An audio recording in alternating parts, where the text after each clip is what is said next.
ಈ ಕ್ವಶನ್ ಅನ್ನ ನೀಟ್ 2016 ಅಲ್ಲಿ ಅವರು ಕೇಳಿದ್ದಾರೆ.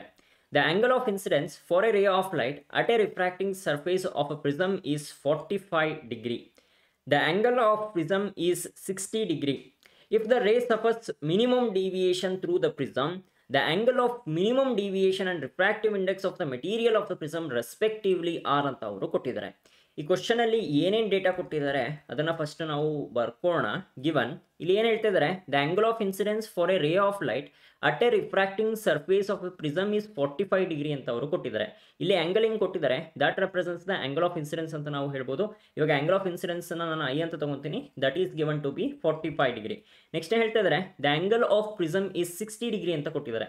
ಆಂಗಲ್ ಆಫ್ ಪ್ರಿಸಮ್ ಅನ್ನ ಏ ಅಂತ ಬರ್ಕೊಂತೀವಿ, that is given to be 60 degree ಅಂತ ಕೊಟ್ಟಿದ್ದಾರೆ.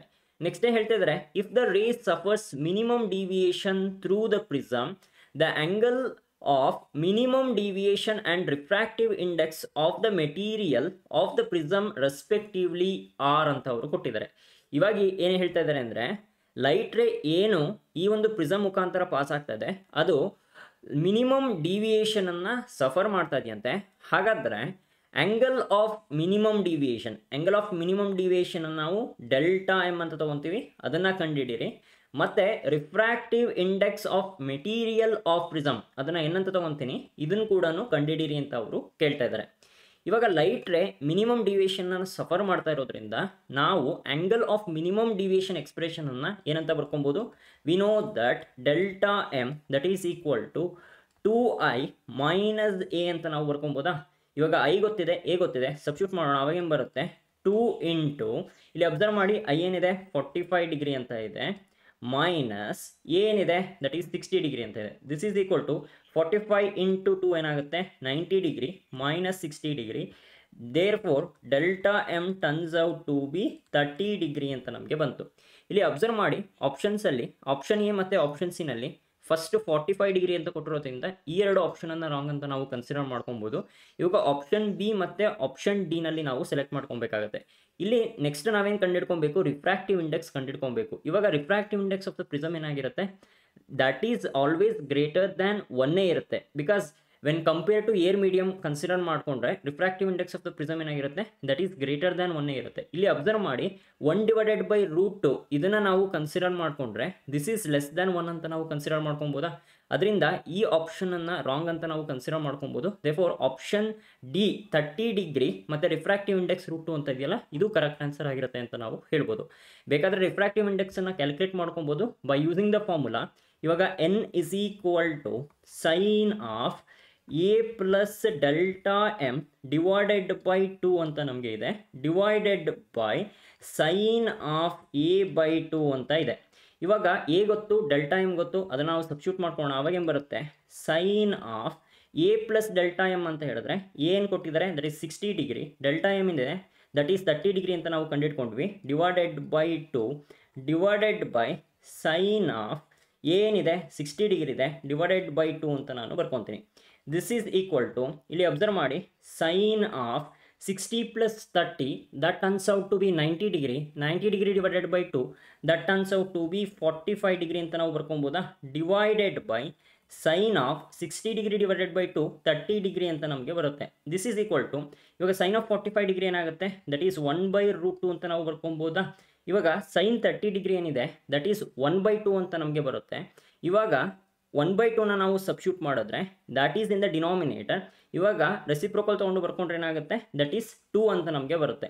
ಇಲ್ಲಿ ಅಬ್ಸರ್ವ್ ಮಾಡಿ, 2 ಡಿವೈಡೆಡ್ ಬೈ √2 ಏನಾಗುತ್ತೆ, ದಟ್ ಈಸ್ ಈಕ್ವಲ್ ಟು √2 ಅಂತ ಬರುತ್ತೆ. ದೇರ್ಫೋರ್ ಎನ್ ಏನಾಯಿತು, ದಟ್ ಈಸ್ ಈಕ್ವಲ್ ಟು √2 ಅಂತ ಬಂತು. ದೇರ್ಫೋರ್ ನಾವೇನು ಬರ್ಕೊಬೋದು, ಡೆಲ್ಟಾ ಎಮ್ ಏನಿದೆ that is equal to 30 degree ಅಂತ ಇದೆ, ಆ್ಯಂಡ್ ಎನ್ ಏನಿದೆ ದಟ್ ಈಸ್ ಈಕ್ವಲ್ ಟು √2 ಅಂತ ಇದೆ.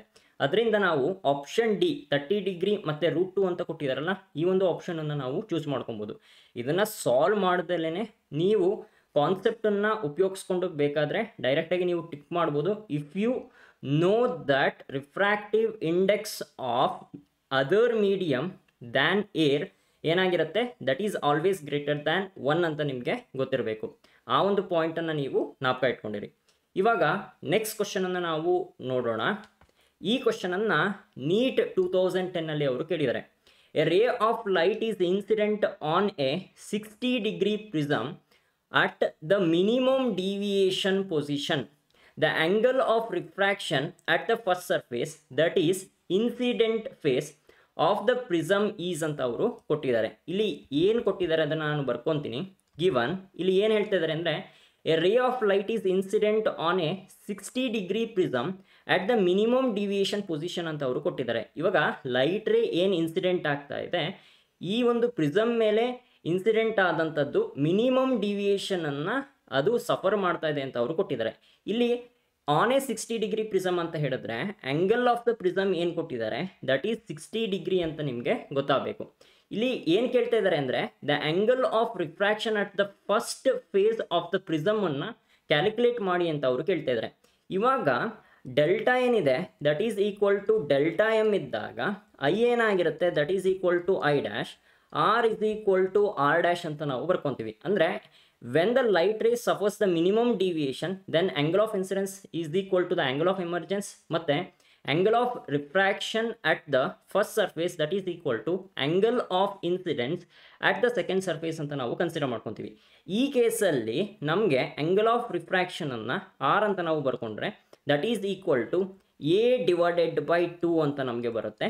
this is equal to, ಇವಾಗ a ಏನು ಕೊಟ್ಟಿದ್ದಾರೆ, that is 60 ಡಿಗ್ರಿ ಅಂತ ಅವರು ಕೊಟ್ಟಿದ್ದಾರೆ, divided by 2, that turns out to be 30 degree ಅಂತ ನಮಗೆ ಬರುತ್ತೆ. ಇವಾಗ 30 ಡಿಗ್ರಿ ಅಂತ ಯಾವ ಆಪ್ಷನಲ್ಲಿ ಕೊಟ್ಟಿದ್ದಾರೆ ಅಬ್ಸರ್ವ್ ಮಾಡಿ, ಆಪ್ಷನ್ ಬಿ ನಲ್ಲಿ ಇರೋದ್ರಿಂದ ಆಪ್ಷನ್ ಬಿ ಈಸ್ ಕರೆಕ್ಟ್ ಅಂತ ನಾವು ಹೇಳ್ಬೋದು. R is equal to a/2 formula ಏನು ಉಪಯೋಗಿಸ್ಕೊತಾ ಇದ್ದೀನಿ, ಈ ಒಂದು ಫಾರ್ಮುಲಾನ ನೀವು ಮಿನಿಮಮ್ ಡಿವಿಯೇಷನ್ ಕಂಡೀಷನ್ ಇದ್ದರೆ ಮಾತ್ರ ಉಪಯೋಗಿಸ್ಕೊಳ್ಳೋಕೆ ಆಗೋದು. ಇಲ್ಲ ಅಂತ ಹೇಳಿದ್ರೆ ನೀವು ಯಾವ ಫಾರ್ಮುಲಾ ಉಪಯೋಗಿಸ್ಕೊಬೇಕು ಅಂದರೆ a is equal to R plus R dash ಅಂತ ಇದೆಯಲ್ಲ, ಈ ಒಂದು ಫಾರ್ಮುಲಾನ ಉಪಯೋಗಿಸ್ಕೊಬೇಕಾಗತ್ತೆ. ಇದನ್ನು ನೀವು ಜ್ಞಾಪಕ ಇಟ್ಕೊಂಡಿರಬೇಕು. ಇವಾಗ ನೆಕ್ಸ್ಟ್ ಕ್ವಶನನ್ನು ನಾವು ನೋಡೋಣ. ಈ ಕ್ವಶನನ್ನು KCET 2007 ಅವರು ಕೇಳಿದ್ದಾರೆ. A ray of light is incident normally on one face of a right angled isosceles prism. It then grazes the hypotenuse. The refractive index of the material of the prism is ಅಂತ ಅವರು ಕೊಟ್ಟಿದ್ದಾರೆ. ಇಲ್ಲಿ ಏನು ಹೇಳ್ತಾ ಇದ್ದಾರೆ ಅದನ್ನು ನಾನು ಡಯಾಗ್ರಾಮಲ್ಲಿ represent ಮಾಡಿಕೊಂಡು ನಿಮಗೆ ಎಕ್ಸ್ಪ್ಲೇನ್ ಮಾಡ್ತಾ ಬರ್ತೀನಿ. ಕೇರ್ಫುಲ್ಲಾಗಿ ನೀವು ಅಬ್ಸರ್ವ್ ಮಾಡ್ತಾ ಬನ್ನಿ. ಇಲ್ಲಿ ಏನು ಹೇಳ್ತಾ ಇದ್ದಾರೆ ಅಂದರೆ, ಒಂದು ರೈಟ್ ಆ್ಯಂಗಲ್ಡ್ ಐಸೋಸೆಲಸ್ ಪ್ರಿಸಮ್ ಇದೆಯಂತೆ.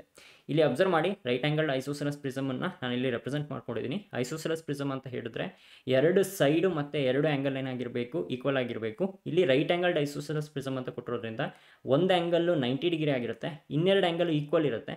ಈಕ್ವಲ್ ಅಂತ ಹೇಳಿದ್ರೆ ಈ ಆ್ಯಂಗಲ್ಲು ಮತ್ತು ಈ ಆ್ಯಂಗಲ್ ಏನಾಗಿರಬೇಕು, ಎರಡೂ ಕೂಡ 45 ಡಿಗ್ರಿ ಈಚ್ ಇರಬೇಕು ಅಂತ ನಾವು ಹೇಳಬಹುದು. ಇವಾಗ ಇಲ್ಲೇನು ಹೇಳ್ತಾ ಇದ್ದಾರೆ ಅಂದರೆ, a ray of light is incident normally on one face of a right angled isosceles prism ಅಂತ ಅವರು ಕೊಟ್ಟಿದ್ದಾರೆ.